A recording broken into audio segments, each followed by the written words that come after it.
Good morning, it's James. I do hope and pray this message finds you and your loved ones peaceful, thriving, and well. Thank you for your time and thank you for your energy. And this morning, I want to do something a little bit different. And I want to give a shout out to Sarah, who's part of our community, who a couple of weeks ago asked the question, can you talk a little bit more about Dharma, what it means, and what is that we can be doing to help instill for ourselves that we follow our Dharma? Now, Dharma has been defined in so many different beautiful ways. For me, it's really simply about purpose. And it's about a purpose that's divinely intrinsic, meaning that it's not about us specifically, it's about how it is that we can show up in a way that opens us up in a way that we can be a beneficial presence of service to others. That to me is a key distinction about Dharma. How is it that the way that we live our life becomes a beacon, a demonstration, an example, a catalyst, an inspiration to lifting those around us? That to me is Dharma. And why is it that I spend each and every morning here in the treehouse doing this? Well, it's part of my Dharma. But before I do this, there's two other things that happen every morning. Number one, I have a practice that happens before I even get out of bed. And that practice is simply laying in bed still for a few minutes and just visualizing and affirming the day that I want to have, the way I want to show up. Just telling you about it. I'm closing my eyes and moving into that space. And there's so much good science that speaks to what happens when we hold our heart first thing in the morning. We get ourselves centered, we get ourselves feeling a sense of gratitude, and getting ourselves a sense of what our purpose is for the day and how we want to show up. That's the first thing I do. The second thing I do is I go downstairs in my house where I have a home gym and a yoga area and a bicep peloton. And there, that is where the second half of my Dharma happens before I come up here and share with you. Now, this is a Dharma based on a lot of great physiological experiences that I've learned about, a lot of science to back it up.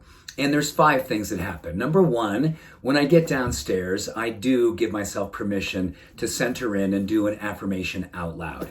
And that affirmation is simply this: I choose to show up and become the version of myself through a demonstration of love that absolutely transcends not just a love for myself, but a love for every human being that I have the blessing and the honor of laying eyes on. These next few hours of my morning, I lay down the foundation to give myself a neurochemical, emotional, physiological, and spiritual expression of what that Dharma experience of purpose will look like and how I can go out in the world to be an exponential expression for it. Thank you. That is how I begin my affirmation each and every morning. And from there, I go on to my Peloton. I do a HIIT training, 15, 25, whatever minutes there. From there, I go into weight training. From there, I get into yoga. So my movement is the next experience of my Dharma. And yes, what happens under the influence of that? Neurogenesis, giving cortisol a job to do, laying down lean muscle, genetic expression, telomere length. I mean, you name it. There's so much happening under that influence. So from there, once I've done my movement, I go outside where I have a cold shower set up. Ice cold shower. It's usually 5:30 in the morning by that time. I get up at 4, by the way. And about 5:30, I'm under that cold shower for a couple of minutes. I'm doing some kind of mantra like, thank you, God, thank you, universe. Oh my gosh, it's like, all that cold water's coming on. And I'm just, woohoo! Oh my gosh, I'm so into it. And then from there, I go inside and I have a acupressure mat that has these very, very sharp acupressure point. You can't call them needles, but they're like needles. There's this very sharp pressure point things that are tied into a mat. And I lay with just a pair of shorts on that. So my bare back and my neck and my lower is all hitting these pressure points. So I'm fresh out of the cold shower. I lay on that cold mat, and that's where I do my meditation. I do a breathing practice. That's a Wim Hof style breathing.